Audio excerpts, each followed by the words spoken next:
Hello, welcome to another movie review of mine. Afterwards, please take the chance to visit my website www.thesceneviewer.com, where I have thousands of movie reviews, 60 plus lists of best films per genre, yearly rank lists with top 5 per category going back to 1914, and dozens of miscellaneous lists, including TV shows, actor profiles, and top 10 films per actor. The link can be found below. Today we are reviewing My So-Called Life, Season 1, 1994-1995. Gave this a rating of 2 out of 5, viewed in 2024. I can see why My So-Called Life was quickly cancelled, which took me 15 minutes into the first episode to find out. It's a show about losers for losers.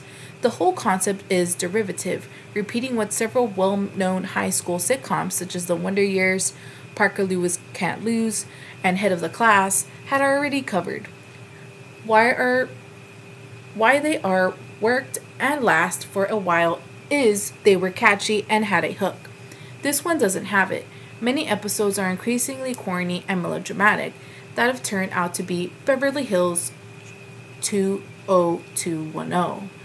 I've often laughed at the show out of pity and made fun of it.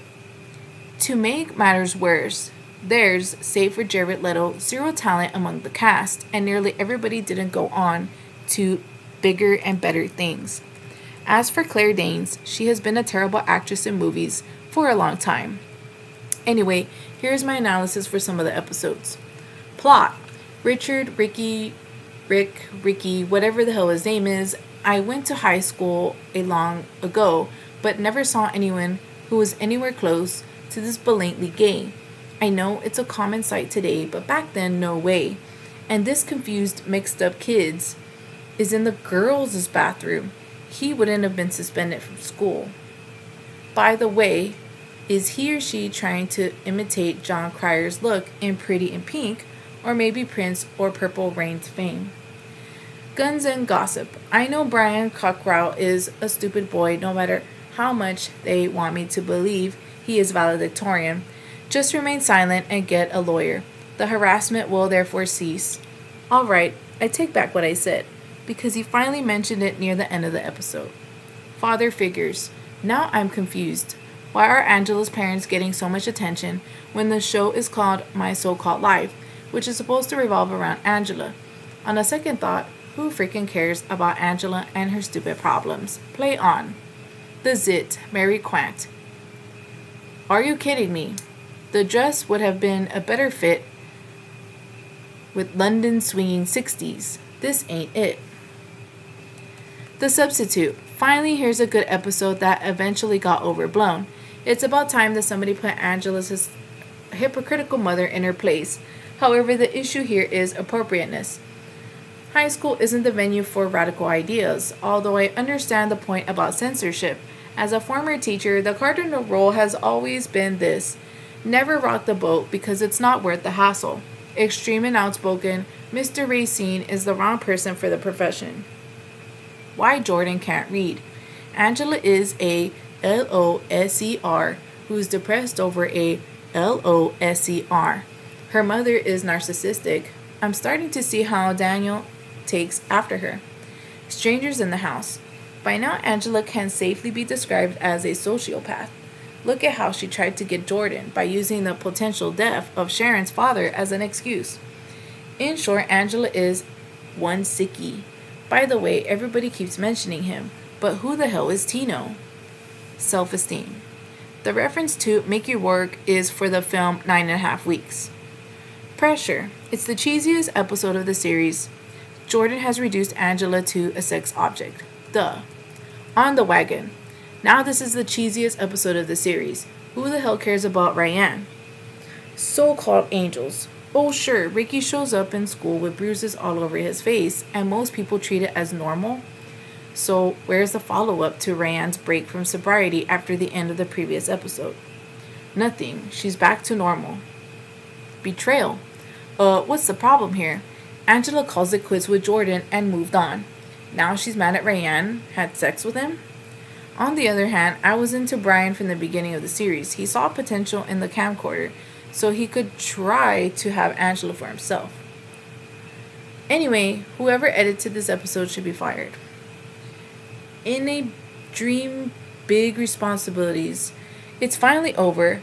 Cyrano and Bergerac, anyone? Yeah, way to go. Brian, you've made into the Sickle Hall of Fame. Face palm. Ricky, are you straight or gay? Worst characters. Rayanne. I'm starting to sound like a broken record now, but who cares about her? I predict she'll be in and out of the drug alcohol rehabs and be dead in her 30s, if not sooner. Angela's mother. I hate her. She's narcissistic. Who's happy enough that she's prettier than both of her daughters? Also, she likes living the perfect life and will help out anyone who's similar to her by pretending to be a saint to win fake points with the Lord above. Brian. He's a self-centered prick whose life revolves around Angela, yet has interest in Danielle and Delia too. Although Brian will graduate with honors from college, I predict he'll be busted for internet child pornography one day. Angela. She's too selfish who can't stop repeating the same behavior while touching her hair because she thinks it's a cool thing to do. If Jordan 100% threw himself on her, she'll worship the ground he walks on no matter what. Hence, she has been reduced to a sex object who can be used anytime he wants. By the way, given her selection of cocky friends, Angela is the type who may end up with a Mr. Goodbar in the long run. The rest of the others.